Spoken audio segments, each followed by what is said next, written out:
Welcome to Lustria. Surprised, perhaps? Or did you expect that weakling Carl to preside over every single introduction? He is too busy being eaten by the fat goblin to care, I'm afraid, while his precious empire is being torn apart by chaos and vampires. But have no fear, for I, Luthor Harkon, shall be your guide to the many fools that inhabit this part of the world, from the chilly north of the Dark Elves to the far south of the Lizard People. Let us begin with us. I am afraid that the Vampire Coast isn't what it used to be, what with our gunners forgetting what their triggers are and how to use them. This does tend to happen when a maniac raises the dead, and then switches between a dozen different personalities. It makes it difficult to control the masses, but it is a difficulty to contend with. Though the charging lizards rushing headlong into our guns will make our lives easier, sadly we do have that ticking nuclear bomb to the west to contend with. What fun! Welcome everyone, Costin here with my campaign overview guide for Luthor Harkon of the Vampire Coast. The Vampire Coast is one of the weakest races in the entire game.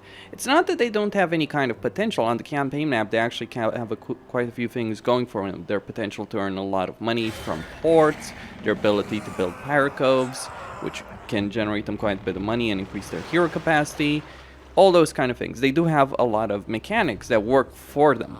The problem of the Vampire Coast is that for all the benefits they have on the campaign map, their army is genuinely one of the worst in the game, if not the worst in the game from a campaign perspective. Let me explain.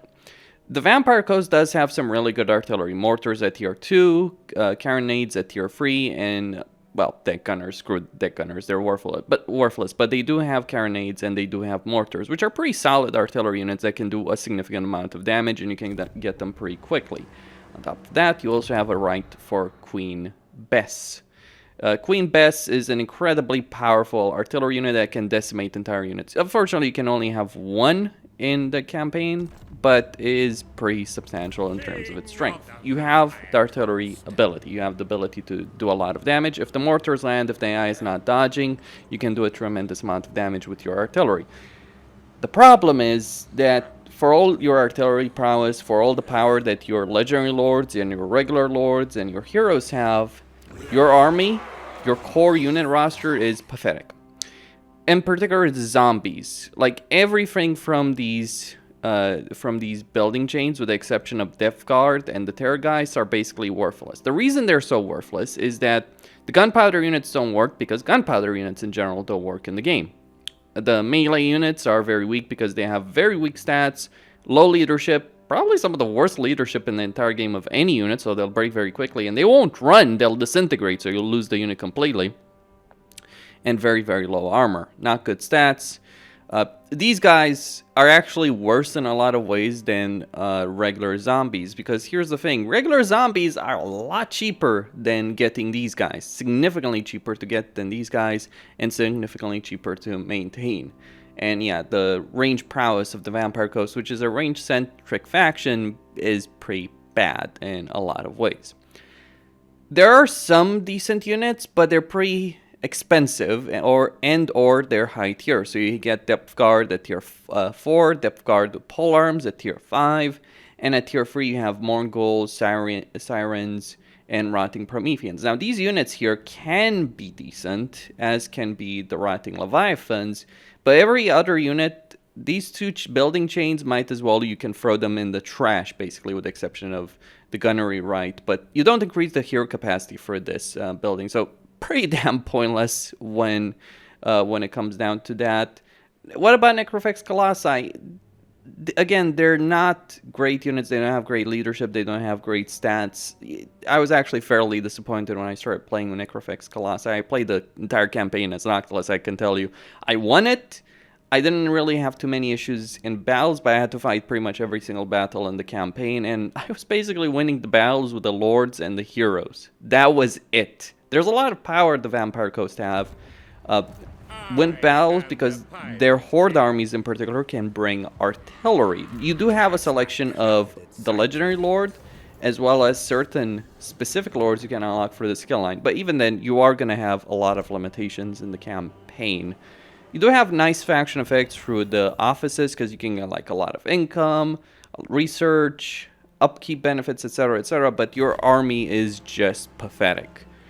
It's kind of like playing an entire campaign as Skaven, but you can only use Skaven slaves or clan rats. That's basically how it feels, with a few exceptions in the artillery department. Skaven have a lot more going for it. They have night runners, gutter runners, monstrous units. You have some of those choices, but your economy, you're going to struggle to deal with the scale, because to have a really successful campaign in Immortal Empires on Legendary, it doesn't work to just have one army or a couple of armies. You want to have half a dozen armies, or a dozen armies ideally. That's what makes the Greenskin so powerful. It's what makes the Vampire Counts so powerful. It's what makes a lot of factions powerful. The Dark Elves, the High Elves.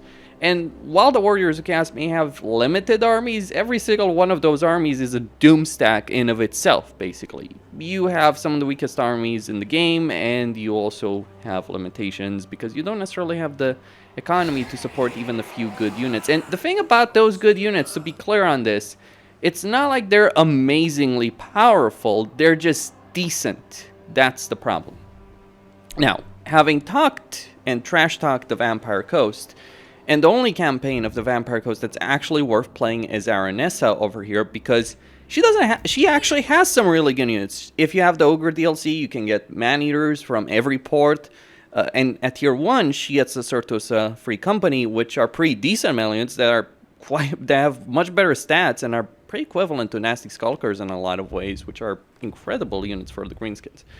But beyond those issues, let's talk about Luthor himself. The problem in his campaign, the reason I mentioned all of that is because he is the generic lord of the Vampire Coast. Every race has their own generic lord that doesn't necessarily have anything special, but it's supposed to represent the race. Well, that's what Harkon does. Like, Aranessa has her special units. Noctilus starts in the middle of the ocean and is really focused on the piracy aspect and the Necrofix Colossi aspect, which isn't the best playstyle, but it certainly works a lot better than the generic playstyle. And then Sinnelleos, she does have some powerful army abilities, and she starts with Damned Paladin for Bretonnia. So Sinnelleos, Noctilus, and Aranessa at least have some unique mechanics. You're playing the generic one. You do have some potential in this campaign, however. Faction-wide effects, you do get melee defense for lords and heroes. That is pretty good because your lords and heroes are going to be carrying you throughout a lot of the battles in the campaign. Then, Harkon himself gets some pretty powerful skills. He gets Frenzy, Man of War, so he gets Hero Recruitment and Hero Capacity for Vampire Fleet Captains. Spell Resistance can always be nice. Hand Cannon, so you can get Explosive Bullets. Not gonna work all that well, unfortunately, but because gunpowder units are pretty crap. And Harkon's ranged ability, if you're expecting this guy to do anything in range, well, maybe when he's flying around the terror guys, sure. He does have some benefits, but these are not necessarily reflected in his skill tree or his lord effects. See, Harkon is mad, but you can cure the madness. What you need to do, though, is kind of annoying. You need to get this settlement to tier 5 and then build the structure. That will take you 13 turns. I would not build it at tier 3 because you're going to suffer a lot with this. I would wait until you're starting to get to tier 5. And you're one turn away. Just build the Collapse Cavern and then start building the Ancient Vault. This will give you some substantial benefits on the campaign. Win some magic, income from buildings, Wraith Storm ability, spell resistance, etc. And when you cure his madness, he's going to gain a significant amount of power. He's already pretty decent in melee. He's already got pretty decent stats, because that's how the undead roll. At least the Vampire Counts and Coast. They don't necessarily have they have pretty weak armies, but the idea is the army is just kind of like there to soak up damage, so the lords can do damage. That doesn't work for the Vampire Coast. It does work for the Vampire Counts. So Harkon himself, pretty decent melee, and giving him significant benefits if you cure his madness is going to make him even far stronger than that. And you just need to do a quest battle, and then you need to build the structure. That's all that is required to cure his madness. Now, let's talk about campaign plan. You can win a lot of battles, and believe it or not, you might have some of the easiest opponents to deal with, because Aranessa, she's got the dwarves potentially to deal with, though the best thing she might do in her campaign would be to head over to Araby. Noctilus has to deal with the High Elves. Sure, you can leave again, but you actually have a pretty decent starting position over here. in Lustria. The Lizardmen hate you, but that's not necessarily going to be the biggest problem because you do have options to deal with that. And believe it or not, the Lizardmen are a faction that you can deal with because the Lizardmen are melee focused. So your gunpowder units are not going to be annihilated from range. This is the problem with having an army with weak armor that's range focused, because every other faction with ranged units is going to annihilate you in battle. That's what happens against Dark Elves, the High Elves, all that. But it's not going to happen against the Lizardmen because they're more focused on melee units. So you can actually use your gunpowder units, though they're going to tear you to shreds in melee if they do get involved. Here's the thing. You do start a war with the Mutineers over here. And that's it. You have no other enemies, though a lot of the factions around you will despise you. And you do have a bunch of factions. You have Bretonnia here to the north, Alberic, you have Lizardmen, including the nuclear option that was mentioned in the beginning. Though Gorak doesn't have Krokar. If he had Krokar, this campaign would be pretty much impossible, I'd say, or very, very close to it. That would be a bit insane. Or you'd have to run around in circles around his army to try and take out his elements.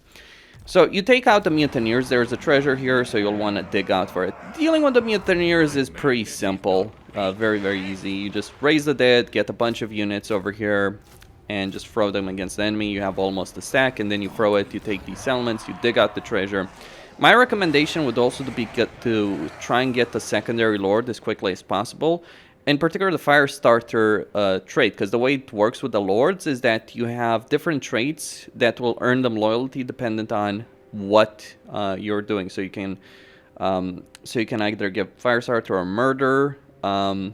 Actually, those are the ones that you're going to start. There are some other actually fire starter would not necessarily be the best one in a lot of ways. Murder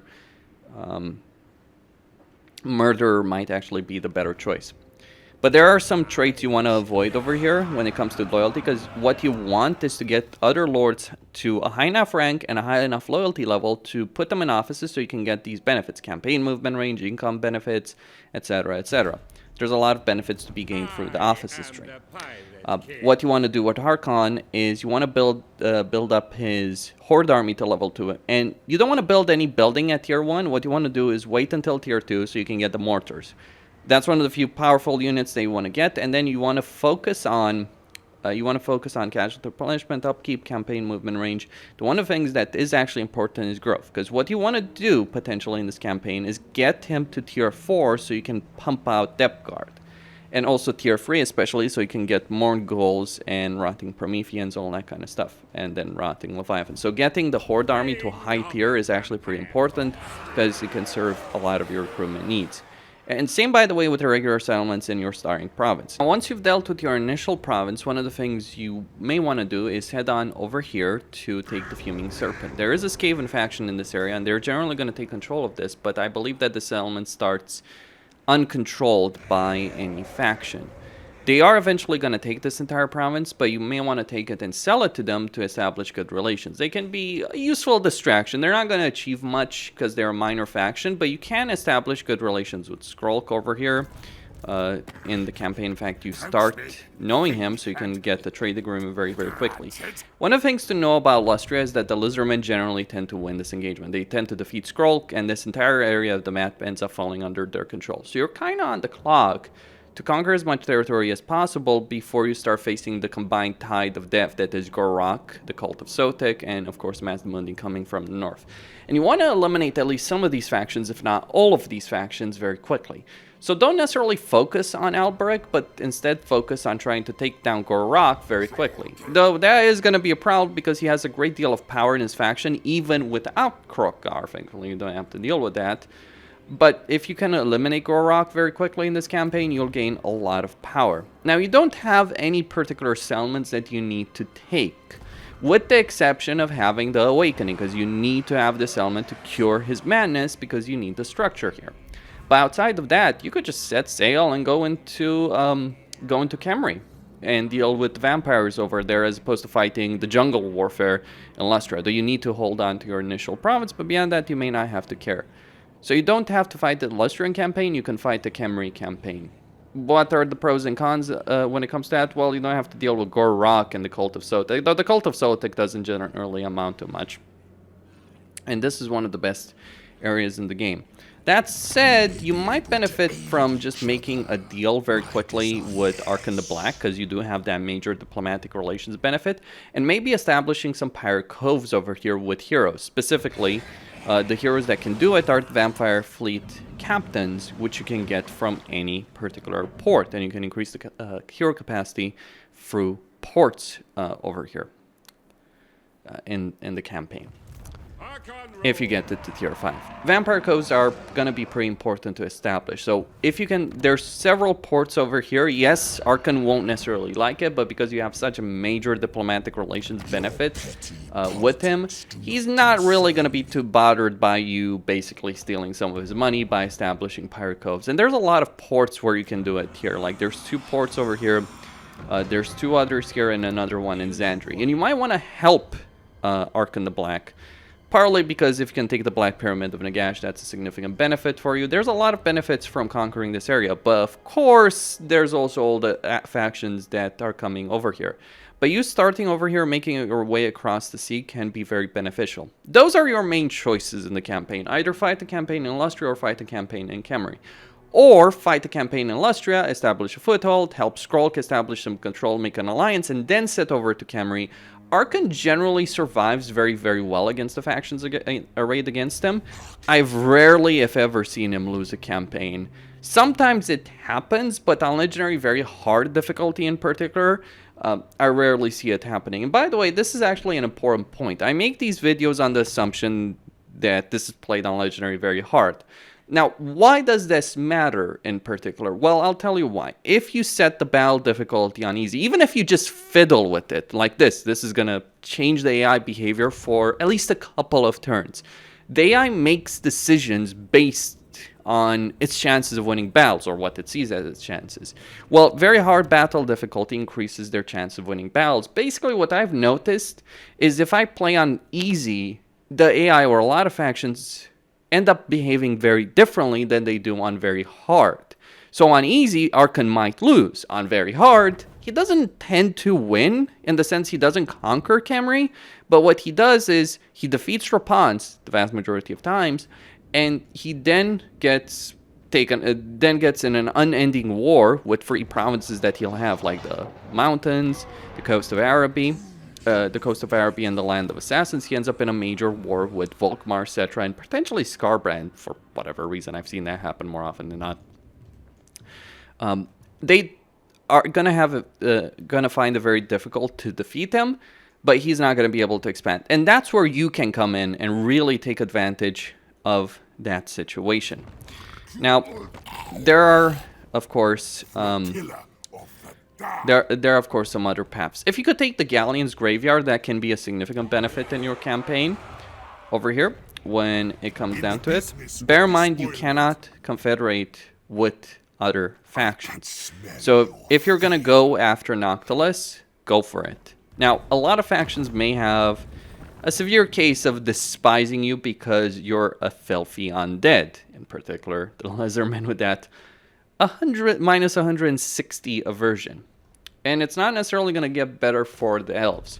But generally the elves, unless you royally piss them off, try not get into contact with Wolf One. That would be my advice. Like if you could stay out of contact, but just take the Galleon Graveyard over here, that can give you a significant campaign boost. Because the Galleon Graveyard has some fairly substantial benefits for your campaign. Like it's a really, really powerful settlement to have for recruitment purposes, for economic purposes, all those kind of things.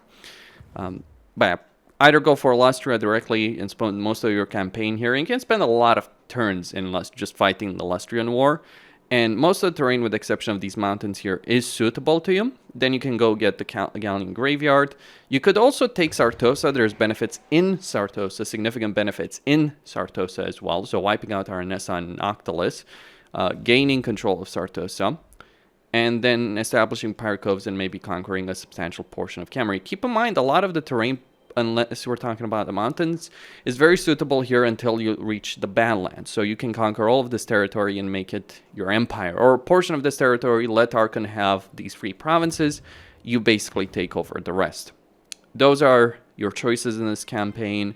My advice, yeah, take this province, take the rebels, take the settlement, sell it to Skaven for diplomatic relations, wipe out the faction, the Lizardman faction over here, then focus on destroying Alberic. Or you come over here, take this province, take this settlement, and then come over, or maybe try and get control of the blood swamps, then deal with these lizardmen, and then rush Itza to eliminate Gorak. One of the things to mention is that your army, while it kind of sucks in a lot of ways on open field battles, it's actually a pretty good army for sieges. The reason is that you can get at tier 3, you can get the ability of knocking down wall towers and walls themselves, so the enemy can't really do damage to you from inside their settlement. And you can flat out range them with the mortars. The strategy I used in sieges with Noctilus is I would send Noctilus and heroes in, the enemy would try and tar pit them, and then I would bombard them with mortars and army abilities to wipe them out. That's how I won an entire campaign, conquering Ulfuan as Noctilus. It wasn't the most fun experience. But you can use the same strategy to take down Itza. And if you take down Itza, then you don't necessarily have to bother with the Lustria, because by taking out Itza, you're removing an enormous amount of pressure from Skrulk, and that will allow him to unleash his wrath on the cultists. So take all those factions out here, so you can potentially deal with Alberic, the Hunts Marshal, and maybe stop over here. Now, depending on what happens to Mazdamundi, most of the time Mazdamundi ends up winning and securing a lot of this territory. But sometimes I've seen Marafi and other factions beat the crap out of him. Depends on what difficulty you're playing on. But you might want to eliminate Mazdamundi and make a deal with Marafi. Though, bear in mind, you also have choices here as well. Like, you could conquer the entirety of Lustria and head over north, conquer the entirety of Nagron, conquer the entirety of Nulfwan.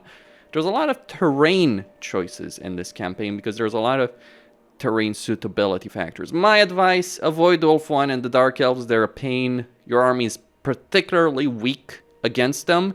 Your army can be good against the Tomb Kings. It can be good against the Lizardmen because of their playstyles. It can be good against the Vampire Counts. It's not good against range-focused armies. So fighting Tyrion, Alarion, and Elfarion is a recipe for disaster. I mean, Noctilus can do it, but Noctilus can basically charge Lothern in a couple of turns and knock them out very quickly, and that makes their job a lot easier. Whereas you will arrive, by the time you arrive, even if you rush for it, Tyrion you're going to have to fight multiple stacks from both Tyrion and Alariel, and of course Elfarion. So I would avoid doing that. Or maybe you can make friends with Tyrion by knocking out Marafi. If I had to choose, I would say dealing with the Dark Elves is easier than dealing with the High Elves, at least when it comes to dealing with them on Ulfuan. Dealing with Teclis in the southern point of the Southlands, very different situation. That's all there is to say. Costin here signing out. Don't forget to subscribe, like, enable notifications. And stay tuned for more, ladies and gentlemen.